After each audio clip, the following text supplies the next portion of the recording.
En este video vamos a analizar un circuito a través del método de mallas.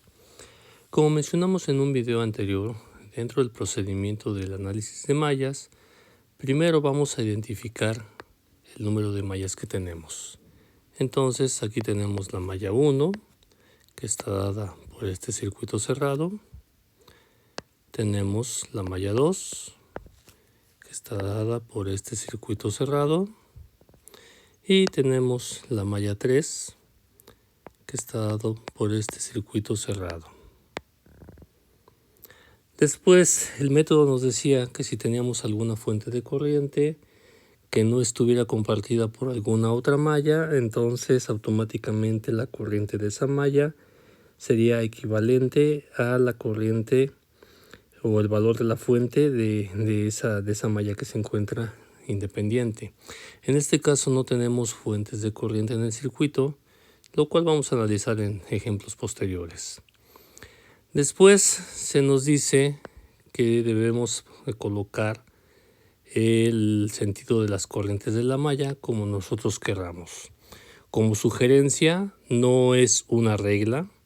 Como sugerencia, cuando se está empezando a analizar circuitos, se propone que todas las corrientes de las mallas vayan en el mismo sentido, ya sea en el sentido de las manecillas del reloj o en el sentido contrario de las manecillas del reloj. Entonces, a esta corriente le vamos a llamar I1, a esta corriente I2 y a esta corriente I3. Y esas corrientes van a generar una polarización de la siguiente forma para cada una de las mallas que tenemos. Más menos en este sentido la corriente I1, más menos en las de 50 ohms y más menos en la de 20 ohms. Para el caso de la corriente número 2 vamos a tener que va a generar un sentido más menos en la de 100 ohms y así sucesivamente. Para el caso de la malla número 3 va a generar una polaridad más menos en este sentido, más menos en la de 200 en este sentido y más menos en la de 100 ohms en este sentido. Como se puede observar, cada una de las corrientes presenta una polarización contraria en la resistencia que está compartida con la otra malla. Por ejemplo, esta resistencia de 20 ohms, la corriente I1 tiene el sentido más menos de esta manera, mientras que la corriente I2 que va en este sentido, la polarización es más menos de esta forma. Entonces, cuando analicemos malla por malla, le vamos a dar prioridad en el signo positivo a la corriente de la malla que estamos analizando y el sentido negativo a la malla que está compartiendo ese resistor. Por ejemplo, vamos a empezar a analizar malla por malla, en este caso malla número 1. En la malla número 1 tenemos la corriente que está en este sentido. Vamos a empezar a analizar desde la resistencia de 10 ohms. Por lo tanto, yo tendría 10 veces la corriente I1 más 50. Aquí hay que observar que esa resistencia de 50 ohms está compartida por la malla 1 y por la malla 3. Pero como mencionamos hace unos segundos, le vamos a dar prioridad a la corriente de la malla que estamos analizando. Le ponemos I1 menos la corriente I3 más 20, que es la resistencia que estamos analizando acá. Nuevamente está compartida, entonces le damos prioridad a la corriente I1 menos la corriente I2 y todo esto es igual a 0. Entonces, simplificando, nosotros tenemos aquí 10 veces I1, 50 veces I1 y 20 veces I1.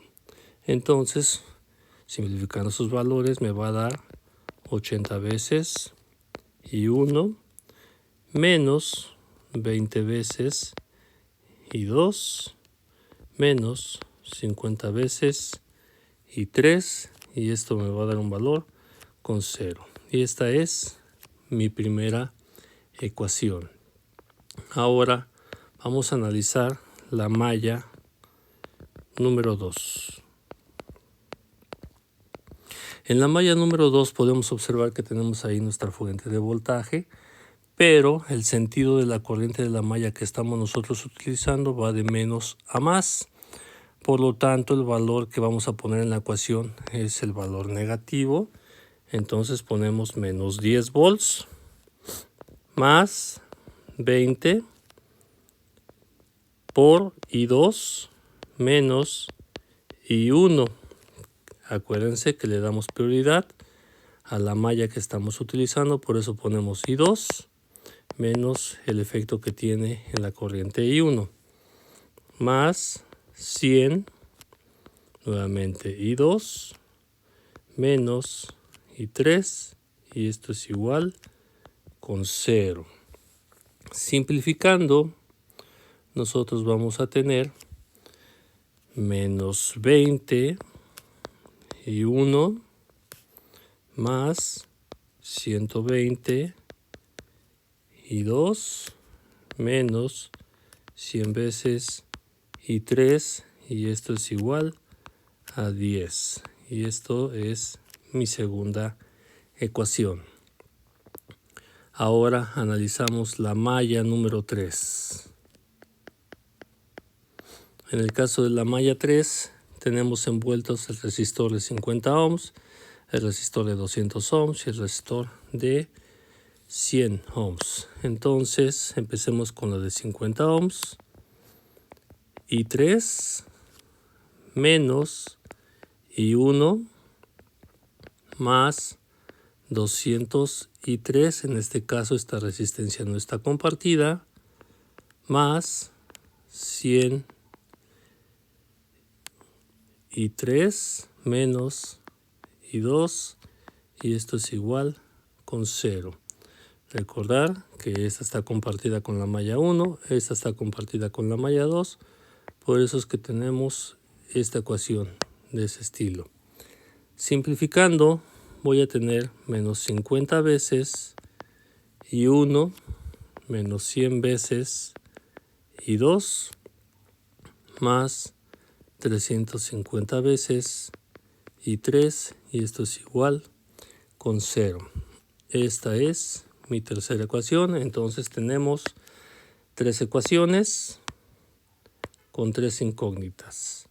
Por lo tanto, resolviendo esos valores, yo tengo que mi corriente I1, es decir, la corriente de la malla 1, va a ser igual a 0.0625 amperes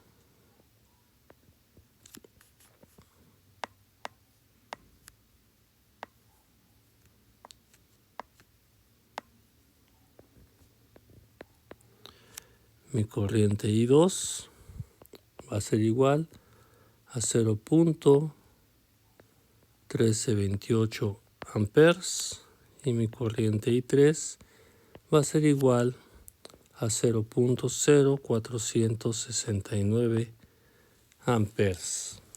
Entonces, estas corrientes que estamos encontrando son las corrientes de la malla. Ahora bien, si yo quisiera encontrar la corriente total que pasa por cada uno de esos circuitos, yo tendría que analizar las diferencias de corrientes que pasa en cada uno de esos resistores, o en el caso de la corriente que pasa por la fuente de voltaje. Si también nosotros queremos encontrar, por ejemplo, los valores de los voltajes de nodo, vamos a suponer aquí tengo un nodo A, un nodo B, un nodo C, un nodo D. Recuerden que para eso tenemos que poner un nodo de referencia. Yo voy a poner que mi nodo D es el de referencia. Por lo tanto, ese nodo D vale 0 volts. Automáticamente el nodo A vale 10 volts.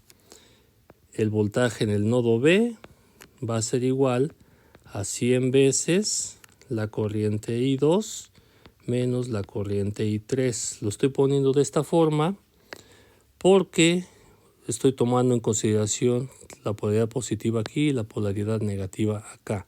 Y esa polaridad me la da el sentido de la corriente I2. Por eso le estamos dando prioridad a I2 en lugar de I3.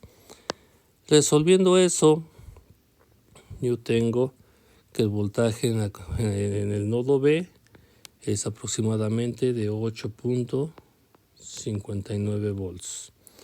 Para el caso del nodo C, yo tengo que el voltaje es el voltaje que yo tengo en el resistor de 200 ohms y tiene la misma polaridad. Entonces simplemente va a ser 200 veces el valor de mi corriente I3. Y eso nos da aproximadamente un valor de 9.38 volts.